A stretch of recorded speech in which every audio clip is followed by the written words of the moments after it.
दोस्तों नमस्कार।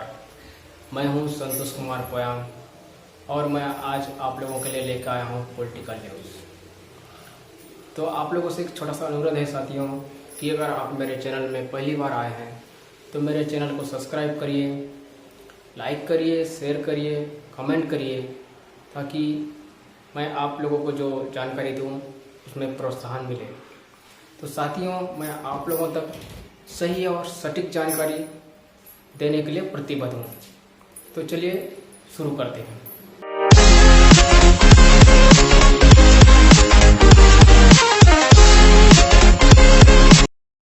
तो साथियों, मैं आज आप लोगों को जो छत्तीसगढ़ में हो रही राजनीतिक भूचाल के बारे में जानकारी देने वाला हूँ।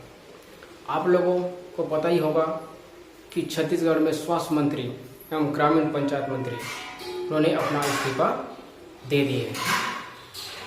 उन्होंने अपना इस्तीफा सिर्फ पंचायत विभाग से दिए हैं, स्वास्थ्य विभाग में अभी बने रहेंगे। स्वास्थ्य मंत्रालय उनके पास अभी यथावत रहेगा। उन्होंने सिर्फ और सिर्फ पंचायत मंत्रालय से ही अपना इस्तीफा दिए हैं। इस संबंध में उन्होंने मुख्यमंत्री जी को एक पत्र लिखे हैं। जो उनका जो इस विभाग से इस्तीफा देने का जो मेन जो कारण रही है, उन कारणों को उसमें दर्शाया गया है। तो उन कारणों को मैं आप लोगों को बताने का प्रयास कर रहा हूँ। उसमें से जो पहला कारण रहा है वो है छत्तीसगढ़ में प्रधानमंत्री आवास योजना। इस योजना को छत्तीसगढ़ में लागू नहीं की गई है। इस संबंध में उन्होंने नाराजगी जाहिर की है। इस योजना को लागू करने के लिए मंत्री जी ने मुख्यमंत्री जी को कई मर्तबा पत्र लेख भी किया गया, किंतु मुख्यमंत्री के द्वारा इस संबंध में किसी भी प्रकार की प्रतिक्रिया नहीं दी गई। इससे उन्होंने नाराजगी जाहिर की है।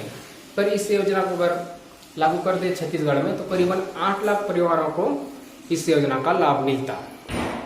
तो उन्होंने जब छत्तीसगढ़ में घोषणा पत्र जारी की थी सरकार बनने से पहले, उस घोषणा पत्र में भी इस बात का उल्लेख किया गया है कि छत्तीसगढ़ में आवास योजना का लाभ दिया जाएगा।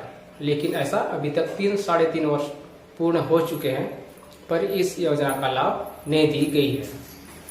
और दूसरा जो मुख्य कारण रहा है वो है पेशा अधिनियम। पेशा अधिनियम को लेकर भी उन्होंने नाराजगी जाहिर की है कि छत्तीसगढ़ में पेशा अधिनियम लागू करने के लिए घोषणा पत्र में शामिल की गई है इस बात का, पर वो घोषणा पत्र के आधार पे जिस तरह से ग्रामीण अंचल, आदिवासी अंचल में रह रहे लोगों के बीच जाकर इस प्रारूप को तैयार किया गया पिछले 2 साल से। 2 साल तक इस संबंध में तैयारी चलता रहा, किंतु कैबिनेट में जब इसको प्रस्तुत की गई तो इसका प्रारूप अलग कर दी गई। जिस तरह से आदिवासियों को लाभ दिया जाना था उस प्रकार का लाभ नहीं मिल पाया। इस तरह से बहुत सारी बातें हैं उन्होंने अपने पत्र के माध्यम से प्रेषित मुख्यमंत्री जी को किए हैं। तीसरा जो मुख्य कारण रहा है वो है रोजगार सहायकों की वेतन वृद्धि के संबंध में। आप लोगों को पता ही होगा कि जब कोरोना काल आई थी उसमें छत्तीसगढ़ मनरेगा कार्य के अंतर्गत अव्वल नंबर दर्जा किया था, जिसमें ग्रामीण रोजगार सहायकों का बहुत ही बड़ा सहयोग रही रोजगार दिलाने में ग्रामीण लोगों को। तो इस चीज़ का बात उन्होंने अपने पत्र के माध्यम से जिक्र किए हैं कि ग्रामीण रोजगार सहायकों का वेतन वृद्धि की जानी थी। इस संबंध में भी मुख्यमंत्री जी से चर्चा करने के उपरांत भी कोई पहल नहीं किया गया। चौथा जो कारण रहा है, मुख्य कारण, वो था सहायक परियोजना अधिकारियों की जो अभी निष्कासित किए गए थे कुछ दिन पहले, सहायक परियोजना अधिकारी, उनके संबंध में। आप लोगों को पता ही होगा पिछले कुछ दिन पहले मनरेगा कर्मचारी, समस्त मनरेगा कर्मचारी करीबन 63 दिन तक हड़ताल में थे। उसी दौरान इन अधिकारियों को निष्कासित किया गया था, उनके जगह पे नियमित भर्ती की गई थी। उसी के चलते उन्होंने नाराजगी जाहिर की है कि इस तरह से अधिकारी कर्मचारी को निष्कासित करना उचित नहीं है। तो इस संबंध में भी उन्होंने मुख्यमंत्री जी से चर्चा के उपरांत भी कोई पहल नहीं की गई, किंतु लगातार हड़ताल में बने रहे मनरेगा कर्मचारी।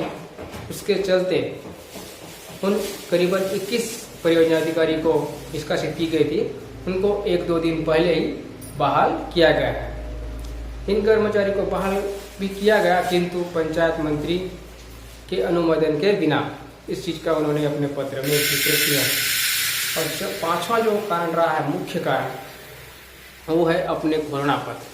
कांग्रेस का जो अपना घोषणा पत्र है उसमें करीबन 36 वादे किए गए हैं, जिसमें से बहुत सारे वादे अभी तक लंबित हैं।